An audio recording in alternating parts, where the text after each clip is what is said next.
Welcome to wishful ಅಡುಗೆ ಮನೆ. ಇವತ್ತು ಪಪ್ಪಾಯ ಕಾಯಿಂದ ಒಂದು ಸೂಪರ್ ಆಗಿರೋ ರೆಸಿಪಿನ ಮಾಡೋಣ. ನಾನಿಲ್ಲಿ ಪಪ್ಪಾಯ ಕಾಯಿನ ತಗೊಂಡಿದ್ದೀನಿ. ತುಂಬ ಚೆನ್ನಾಗಿ ಕಾಯಿ ಇದೆ ಇದು. ಇದರಿಂದ ನಾವೇನು ಮಾಡೋದು ನೋಡೋಣ ಬನ್ನಿ. ನೋಡಿ ಮೊದಲಿಗೆ ಹಿಂದೆ ಭಾಗನ ತಕ್ಕೊಂಡಿದ್ದೀನಿ. ಹಾಗೆಯೇ ಈ ಕಡೆನೂ ತಕ್ಕೋಬೇಕು. ಎರಡೂ ಕಡೆ ತಕ್ಕೊಂಡು ಇದನ್ನು ನೀಟಾಗಿ ಪೀಲ್ ಮಾಡ್ಕೋಬೇಕು. ಈ ಥರ ನೋಡಿ, ಎಷ್ಟು ಚೆನ್ನಾಗಿ ಈ ಥರ ಪೀಲ್ ಆದರೆ ತುಂಬ ಚೆನ್ನಾಗಿರುತ್ತೆ. ನೋಡಿ, ಸಿಪ್ಪೆನ ತಕ್ಕೊಂಬರೋಣ. ನೋಡಿ, ಈ ಥರ ನೀಟಾಗಿ ಸಿಪ್ಪೆ ಎಲ್ಲ ತೆಗ್ದಿದ್ದೀವಲ್ಲ, ನೋಡಿ ಈ ಥರ ಸಿಪ್ಪೆನ ತಕ್ಕೋಬೇಕು. ಇವಾಗ ಇದನ್ನು ಮಧ್ಯ ಭಾಗಕ್ಕೆ ಕಟ್ ಮಾಡ್ಕೋಬೇಕು. ಸ್ವಲ್ಪ ಕಾಯಿ ಆಗಿರೋದ್ರಿಂದ ಗಟ್ಟಿಗಿರುತ್ತೆ, ನಿಧಾನಕ್ಕೆ ಕಟ್ ಮಾಡ್ಕೊಳ್ಳೋಣ.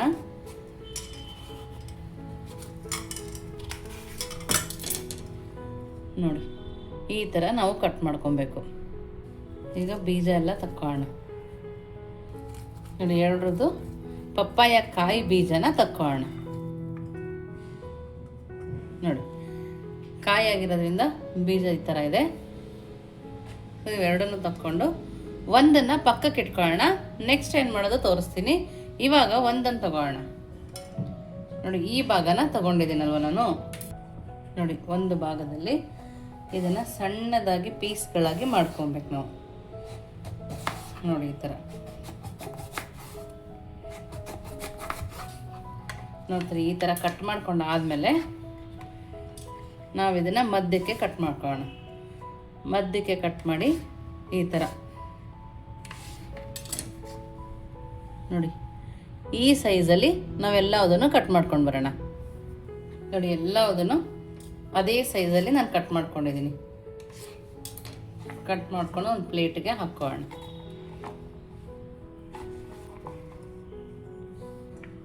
ನೋಡಿ, ಈ ಥರ ನಾನು ಕಟ್ ಮಾಡ್ಕೊಂಡಿದ್ದೀನಿ. ಇದನ್ನು ಪ್ಲೇಟಿಗೆ ಹಾಕ್ಕೊಂಡು ಇವಾಗ ಸ್ವಲ್ಪ ಖಾರದ ಪುಡಿ, ಸ್ವಲ್ಪ ಅರಿಶಿನ ಪುಡಿ, ಸ್ವಲ್ಪ ಚಿಲ್ಲಿ ಫ್ಲೇಕ್ಸ್, ರುಚಿಗೆ ತಕ್ಕಷ್ಟು ಉಪ್ಪು, ಒಂದು 2 ಸ್ಪೂನ್ ಆಗುವಷ್ಟು ಕಾರ್ನ್ಫ್ಲೋರ್ನ ಹಾಕ್ಕೊಳ್ತಾ ಇದ್ದೀನಿ. ಇಷ್ಟು ಹಾಕ್ಕೊಂಡು ನೀಟಾಗಿ ಕೈಯಲ್ಲಿ ಈ ಥರ ಮಿಕ್ಸ್ ಮಾಡ್ಕೊಳ್ಳೋಣ. ನೀವಿನ್ನೂ ನಮ್ಮ ವಾಟ್ಸಪ್ ಗ್ರೂಪಿಗೆ ಜಾಯಿನ್ ಆಗಿಲ್ಲ ಅಂದರೆ ವಿಶ್ಫುಲ್ ವಾಟ್ಸಪ್ ಗ್ರೂಪ್ಗೆ ಜಾಯಿನ್ ಆಗೋದನ್ನು ಮರಿಬೇಡಿ. ನಿಮ್ಗೆ ಹೊಸ ಹೊಸ ರೆಸಿಪಿ ಬೇಕಂದರೆ ಕಮೆಂಟ್ ಮೂಲಕ ತಿಳಿಸಿದ್ರೆ ಅದನ್ನು ಕೂಡ ಮಾಡಿ ತೋರಿಸ್ತೀವಿ. ಇಷ್ಟು ನೀಟಾಗಿ ಕೋಟ್ ಆಗುತ್ತಲ್ಲ. ನೋಡಿ, ಈ ಥರ ಕಲಿಸ್ಕೊಬೇಕು. ಇದಕ್ಕೆ ಇವಾಗ ಒಂದು ಅರ್ಧ ಸ್ಪೂನು ಪೆಪ್ಪರ್ ಪೌಡರ್ನ ಹಾಕೋಣ.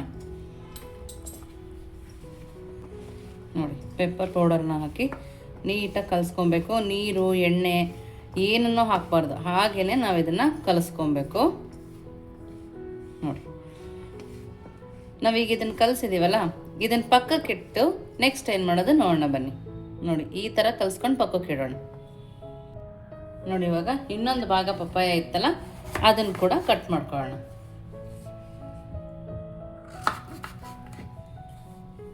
ನೋಡಿ, ಅದನ್ನು ಬೇರೆ ಶೇಪಲ್ಲೇ ನಾವು ಕಟ್ ಮಾಡ್ಕೋಬೇಕು. ನೋಡಿ, ನಾನಿಲ್ಲಿ ತುಂಬ ಸಣ್ಣದಾಗಿ ಕಟ್ ಮಾಡ್ಕೊಳ್ತಾ ಇದ್ದೀನಿ. ನೋಡಿ, ಈ ಸೈಜಲ್ಲಿ ನಾನು ಅದನ್ನು ಕಟ್ ಮಾಡ್ಕೊಳ್ತಾ ಇದ್ದೀನಿ. ಪಪ್ಪಾಯ ಕಾಯಿನ ಕೆಲವೊಬ್ರು ಇಷ್ಟಪಡಲ್ಲ. ನಾವು ಮಾಡೋ ರೀತಿನಲ್ಲಿ ಅವ್ರಿಗೆ ಮಾಡಿಕೊಟ್ರೆ ತುಂಬ ಇಷ್ಟಪಟ್ಟು ತಿಂತಾರೆ. ಇದು ಪಪ್ಪಾಯ ಕಾಯಿಂದ ಅಂತ ಅವ್ರಿಗೆ ಗೊತ್ತೇ ಆಗಲ್ಲ, ಅಷ್ಟು ಚೆನ್ನಾಗಿರುತ್ತೆ.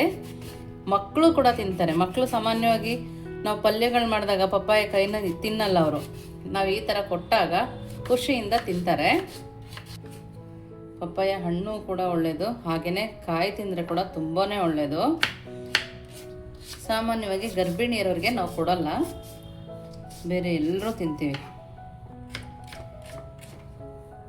ನೋಡಿ, ಈ ಥರ ಕಟ್ ಮಾಡ್ಕೊಂಡಿರೋದನ್ನ ಒಂದು ಪ್ಲೇಟಿಗೆ ಹಾಕೋಣ. ಎಲ್ಲ ಕಟ್ ಮಾಡ್ಕೊಂಡಾದ್ಮೇಲೆ ರುಚಿಗೆ ತಕ್ಕಷ್ಟು ಉಪ್ಪನ್ನು ಸೇರಿಸ್ಕೊಳ್ಳೋಣ. ಹಾಗೆಯೇ ಕರ್ಬೇವಿನ ಸೊಪ್ಪು ತೊಗೊಂಡಿದ್ದೀನಿ, ಸ್ವಲ್ಪ ಕೈಯಲ್ಲಿ ಮುರಿದ್ಬಿಟ್ಟು ಹಾಕೋಣ. ನೀವು ಕಟ್ ಮಾಡಿ ಕೂಡ ಹಾಕೋಬೋದು. ನಾನಿಲ್ಲಿ ಸ್ವಲ್ಪ ಹಸಿಮೆಣಸಿನ್ಕಾಯಿ ಹಾಕ್ತಾಯಿದ್ದೀನಿ. ನೀವು ಮಕ್ಳಿಗೆ ಕೊಡೋದಾದರೆ ಸ್ಕಿಪ್ ಕೂಡ ಮಾಡ್ಬೋದು. ಹಾಗೆಯೇ ಸಣ್ಣದಾಗಿ ಕಟ್ ಮಾಡಿರೋ ಈರುಳ್ಳಿ, ಒಂದು ಅರ್ಧ ಸ್ಪೂನ್ ಆಗೋಷ್ಟು ಜೀರಿಗೆ, ನೋಡಿ ಒಂದು ಅರ್ಧ ಸ್ಪೂನು ಧನಿಯಾ ಪೌಡರ್ನ ಹಾಕ್ಕೊಳ್ತಾ ಇದ್ದೀನಿ. ಒಂದು 1/4 ಸ್ಪೂನ್ ಆಗೋಷ್ಟು ಅರಿಶಿನ ಪುಡಿ, ಒಂದು ಅರ್ಧ ಸ್ಪೂನು ಅಜ್ವೈನ ಕೈಯಲ್ಲಿ ಕ್ರಷ್ ಮಾಡಿ ಹಾಕೋಣ. ಡೈಜೆಷನ್ಗೆ ಕೂಡ ತುಂಬ ಒಳ್ಳೆಯದು. ನೋಡಿ, ಒಂದು ಅರ್ಧ ಸ್ಪೂನು ಪೆಪ್ಪರ್ ಪೌಡರ್ನ ಹಾಕ್ಕೊಳ್ತಾ ಇದ್ದೀನಿ, ಮೆಣಸಿನ ಪುಡಿ. ನೋಡಿ, 1 ಬೌಲ್ ಆಗೋಷ್ಟು ಕಡಲೆ ಹಿಟ್ಟನ್ನು ಹಾಕ್ಕೊಳ್ತಾ ಇದ್ದೀನಿ. ಹಾಗೆಯೇ ಒಂದು 2 ಸ್ಪೂನ್ ಆಗೋಷ್ಟು ಅಕ್ಕಿ ಹಿಟ್ಟು ಹಾಕೋದ್ರಿಂದ ಕ್ರಿಸ್ಪಿಯಾಗಿ ಬರುತ್ತೆ ನಮ್ಮ ರೆಸಿಪಿ. ನೋಡಿ, ಒಂದು 1/4 ಸ್ಪೂನ್ ಆಗೋಷ್ಟು ಸೋಡಾನ ಹಾಕ್ಕೊಳ್ತಾ ಇದ್ದೀನಿ. ಸೋಡಾ ತಿನ್ನಲ್ಲ ಅಂದರೂ ಸ್ಕಿಪ್ ಕೂಡ ಮಾಡ್ಬೋದು. ಹಾಗೆಯೇ ಒಂದು ಸ್ವಲ್ಪ ನಿಂಬೆಹಣ್ಣನ್ನು ಹಾಕ್ಕೊಳ್ತಾ ಇದ್ದೀನಿ. ನಾವು ಈ ಥರ ಮಾಡೋದ್ರಿಂದ ಫ್ಲಫಿಯಾಗಿ ಬರುತ್ತೆ. ನೋಡಿ, ಇವಾಗ ಸ್ವಲ್ಪ ಕೊತ್ತಂಬರಿ ಸೊಪ್ಪು ಹಾಕ್ಕೊಂಡು ನೀಟಾಗಿ ಕೈಯಲ್ಲಿ ಕಲಿಸ್ಕೊಳ್ಳೋಣ. ಸ್ವಲ್ಪನೇ ನೀರು ಹಾಕಿ ಕಲಿಸ್ಕೊಳ್ಳೋಣ, ಒಂದೇ ಸರಿ ಜಾಸ್ತಿ ಹಾಕ್ಕೊಳ್ಳೋದು ಬೇಡ. ನೋಡಿ, ಈ ಥರ ನೋಡಿ, ನಮಗೆ ಇನ್ನು ಸ್ವಲ್ಪ ಕಡಲೆ ಹಿಟ್ಟು ಬೇಕನ್ಸುತ್ತೆ. ಕಲಿಸುವಾಗ ನೋಡಿ ಹಾಕ್ಕೊಬೇಕು, ಒಂದೇ ಸರಿ ಜಾಸ್ತಿ ಆದರೂ ಕೂಡ ಚೆನ್ನಾಗಿರೋದಿಲ್ಲ. ನೋಡಿ, ಇನ್ನೊಂದು ಅರ್ಧ ಬೌಲ್ ಆಗೋಷ್ಟು ಹಾಕ್ಕೊಂಡಿದ್ದೀನಿ, ಜಾಸ್ತಿ ಹಾಕ್ಕೊಂಡಿಲ್ಲ. ನೋಡಿ, ಇವಾಗ ಸ್ವಲ್ಪ ನೀರನ್ನು ಹಾಕಿ ಕಲಿಸ್ಕೊತಿದ್ದೀನಿ. ನೋಡ್ತಾ ಇದ್ದೀರಾ, ನೀರು ಜಾಸ್ತಿ ಹಾಕ್ಕೊಂಡಿಲ್ಲ. ನಾವು ಕಾಫಿ ಟೀ ಕುಡಿಯೋ ಗ್ಲಾಸಲ್ಲಿ 1 ಗ್ಲಾಸ್ ಆಗೋಷ್ಟೇ ನಾನು ಇಲ್ಲಿ ಹಾಕ್ಕೊಂಡಿದ್ದೀನಿ. ಚೆನ್ನಾಗಿ ಬೀಟ್ ಮಾಡ್ತಾ ಕಲಿಸ್ಕೊಬೇಕು. ನೋಡಿ, ಇಷ್ಟಿಷ್ಟೇ ನೀರು ಹಾಕಿ ಚೆನ್ನಾಗಿ ಬೀಟ್ ಮಾಡ್ತಾ ಕಲಿಸ್ಕೊಳ್ಳೋಣ. ನಿಮ್ಗಿನ್ನು ಸ್ವಲ್ಪ ಜಾಸ್ತಿ ಖಾರದ ಪುಡಿ ಬೇಕಂದ್ರೂ ಹಾಕೋಬೋದು.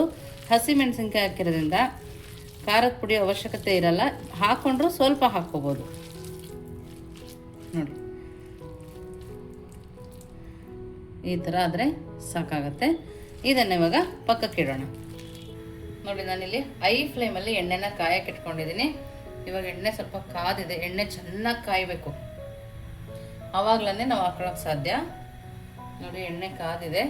ನಾವು ಮೊದಲೇ ಕಾರ್ನ್ಫ್ಲವರ್ ಮಿಕ್ಸ್ ಬಂದಿರೋ ಪಪ್ಪಾಯ ಕಾಯ್ದು ಸ್ಲೈಸಸ್ನ ಹಾಕೋಣ. ನೀವು ಮಕ್ಕಳಿಗೆ ಆಲೂಗಡ್ಡೆಯಿಂದನೇ ಮಾಡ್ಕೊಳ್ತಾ ಇರ್ತೀರಲ್ಲ, ಈ ಥರ ಡಿಫ್ರೆಂಟಾಗಿ ಮಾಡಿಕೊಟ್ಟಾಗ ಮಕ್ಕಳಿಗೆ ಆರೋಗ್ಯಕ್ಕೂ ಚೆನ್ನಾಗಿರುತ್ತೆ.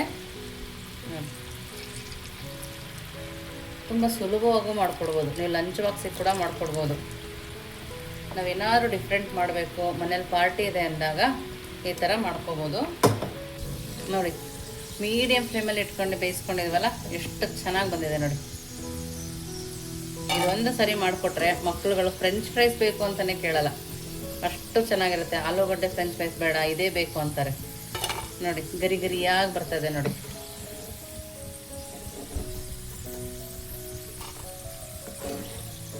ನೋಡಿ, ಇವಾಗ ಇದನ್ನು ತಕ್ಕೊಂಡಿದ್ದೀವಲ್ವ, ನೆಕ್ಸ್ಟು ಪಕೋಡನ ಹಾಕೋಣ. ನೋಡಿ, ಪಪ್ಪಾಯಕಾಯಿ ಪಕೋಡ ಸೂಪರಾಗಿರುತ್ತೆ. ನೀವು ಪಾರ್ಟಿಗಳು ಮಾಡ್ತೀರಲ್ಲ, ಕಿಟ್ಟಿ ಪಾರ್ಟಿ ಎಲ್ಲ ಆಗಬೇಕಾದ್ರೂ ಮಾಡ್ಬೋದು. ಬ್ಯಾಚುಲರ್ ಕೂಡ ಈಸಿಯಾಗಿ ಮಾಡ್ಕೊಬೋದು. ಸಂಜೆ ಟೈಮ್ ಮಳೆ ಬರುವಾಗಲಿ, ಮಕ್ಕಳು ಸ್ಕೂಲಿಂದ ಬಂದಾಗಲಿ, ಅಥವಾ ಆಫೀಸಿಂದ ಬಂದವ್ರಿಗಾಗಲಿ ಕೊಟ್ಟರೆ ತುಂಬ ಖುಷಿಪಟ್ಟು ತಿನ್ನೋಂಥ ಒಂದು ಪಕೋಡ ಅಂತಲೇ ಹೇಳ್ಬೋದು. ನೋಡಿ, ಇವಾಗ ಮೀಡಿಯಮ್ ಫ್ಲೇಮಲ್ಲಿಟ್ಟು ಬೇಯಿಸ್ಕೊಳ್ಳೋಣ. ನೋಡಿ, ತಿರುಗಿಸಿ ಬೇಯಿಸ್ಕೊಬೇಕು, ನಿಧಾನಕ್ಕೆ ಬೇಯಿಸ್ಕೊಬೇಕು. ಏಕೆಂದರೆ ಪಪ್ಪಾಯಕಾಯಿ ಕೂಡ ಒಳಗಡೆ ಬೇಯಬೇಕು, ಹಾಗಾಗಿ ನಿಧಾನಕ್ಕೆ ಬೇಯಿಸ್ಕೊಬೇಕು. ಸ್ವಲ್ಪ ಸ್ವೀಟ್ ಇರುತ್ತೆ. ನಾವು ಖಾರದ ಪುಡಿ ಆಗಲಿ ಹಸಿಮೆಣಸಿನ್ಕಾಯಿ ಆಗಲಿ ಜಾಸ್ತಿ ಹಾಕ್ಕೊಂಡ್ರೆ ರುಚಿ ತುಂಬ ಚೆನ್ನಾಗಿರುತ್ತೆ. ನೀವು ಪಪ್ಪಾಯಕಾಯಲ್ಲಿ ಈ ಥರ ರೆಸಿಪಿ ಮಾಡ್ತಿದ್ರೆ ಕಮೆಂಟ್ ಮೂಲಕ ತಿಳಿಸೋದನ್ನು ಮರಿಬೇಡಿ. ನೀವು ಇನ್ನೇನು ಆ್ಯಡ್ ಮಾಡ್ತೀರಾ ಅಂತ ಕೂಡ ಕಮೆಂಟ್ ಮೂಲಕ ತಿಳಿಸಿ. ನೋಡಿ, ಈ ಕಲರ್ ಬಂದರೆ ಸಾಕಾಗತ್ತೆ. ನಾವು ಇದನ್ನು ತಕ್ಕೊಳ್ಳೋಣ. ಸೌಂಡ್ ಕೂಡ ನೋಡಿ ಎಷ್ಟು ಕ್ರಿಸ್ಪಿಯಾಗಿದೆ ಅಂತ. ನೋಡಿ, ಇದೆಲ್ಲನೂ ತಕ್ಕೊಂಡು ಎಲ್ಲದನ್ನು ಇದೇ ಥರ ಮಾಡ್ಕೊಂಡು ಬರೋಣ. ನೋಡಿ, ಒಂದು ಪ್ಲೇಟ್ನ ರೆಡಿ ಮಾಡ್ಕೊಂಡಿದ್ದೀವಲ್ವ, ನಾವು ಮಾಡ್ಕೊಂಡಿರೋ ಫ್ರೆಂಚ್ ಫ್ರೈಸ್ನ ಮೊದಲು ಹಾಕೋಣ. ನೋಡಿ, ಎಷ್ಟು ಕ್ರಿಸ್ಪಿಯಾಗಿದೆ ನೋಡ್ತಾ ಇದ್ದೀರಲ್ಲ. ನೋಡಿ, ತುಂಬ ಅಂದರೆ ತುಂಬ ಕ್ರಿಸ್ಪಿಯಾಗಿದೆ. ಹಾಗೆಯೇ ಪಪ್ಪಾಯಕಾಯಿ ಬೋಂಡ ನೋಡಿ, ಅದು ಕೂಡ ನೋಡಿ ಎಷ್ಟು ಕ್ರಿಸ್ಪಿಯಾಗಿದೆ, ತುಂಬ ಕ್ರಿಸ್ಪಿಯಾಗಿದೆ. ಒಂದು ಸ್ವಲ್ಪನೂ ಎಣ್ಣೆ ಕೂಡ ಎಳೆದಿಲ್ಲ, ಅಷ್ಟು ಚೆನ್ನಾಗಿದೆ. ನೋಡಿ, ಒಳಗಡೆ ನೋಡ್ತಾ ಇದ್ದೀರಲ್ಲ, ಒಳಗಡೆನೂ ಕೂಡ ಸಾಫ್ಟಾಗಿ ಬೆಂದಿದೆ. ಕಾಯಿ ಕೂಡ ಚೆನ್ನಾಗಿ ಬೆಂದಿದೆ. ಇದನ್ನು ಸಾಸ್ ಜೊತೆ ಬೇಕಾದರೂ ತಿನ್ಬೋದು. ನೋಡಿ, ನಿಮ್ಗೆ ಏನು ಅನ್ಸುತ್ತೆ ಈ ರೆಸಿಪಿ ಅಂತ ಕಮೆಂಟ್ ಮೂಲಕ ತಿಳಿಸೋದನ್ನು ಮರಿಬೇಡಿ. ನೋಡಿ, ಇದು ಫುಲ್ಲು ಕ್ರಿಸ್ಪಿಯಾಗಿದೆ. ಇದನ್ನು ಸಾಸ್ ಜೊತೆ ಮಕ್ಳಿಗೆ ಕೊಟ್ಟರೆ ಸೂಪರಾಗಿರುತ್ತೆ. ಆಲೂಗಡ್ಡೆ ಫ್ರೆಂಚ್ ಫ್ರೈಸ್ ಮಾಡ್ತೀವಲ್ಲ ಅದೇ ಥರನೇ ಇದೆ. ನಾವು ಪಪ್ಪಾಯ ಕಾಯಲ್ಲಿ ಮಾಡಿದ್ದೀವಿ ಅಂತ ಯಾರೂ ಹೇಳೋದಿಲ್ಲ. ಇವಾಗ ಬಜ್ಜಿ ಕೂಡ ನೋಡೋಣ. ನೋಡಿ ಎಷ್ಟು ಸೌಂಡ್ ಬರ್ತಾಯಿದೆ, ಕ್ರಂಚಿಯಾಗಿದೆ. ಇದಂತೂ ಸಂಜೆ ಟೀ ಟೈಮ್ಗಂತೂ ಸೂಪರಾಗಿದೆ ಅಂತಲೇ ಹೇಳ್ಬೋದು. ನೋಡಿ ಟೇಸ್ಟ್ ಅಂತೂ ತುಂಬ ಚೆನ್ನಾಗಿದೆ. ನೀವು ಒಂದ್ಸರಿ ನಿಮ್ಮ ಮನೇಲಿ ಮಾಡಿ ಹೇಗಿತ್ತು ಅಂತ ವಿಶ್ಫುಲ್ ಅಡುಗೆ ಮನೆಗೆ ಕಮೆಂಟ್ ಮೂಲಕ ತಿಳಿಸೋದನ್ನು ಮರಿಬೇಡಿ. ನೀವಿನ್ನೂ ನಮ್ಮ ಚಾನಲ್ ಲೈಕ್ ಮಾಡಿದರೆ ಲೈಕ್ ಮಾಡಿ, ಶೇರ್ ಮಾಡಿ. ವಿಶ್ಫುಲ್ ಅಡುಗೆ ಮನೆಗೆ ಥ್ಯಾಂಕ್ ಯು.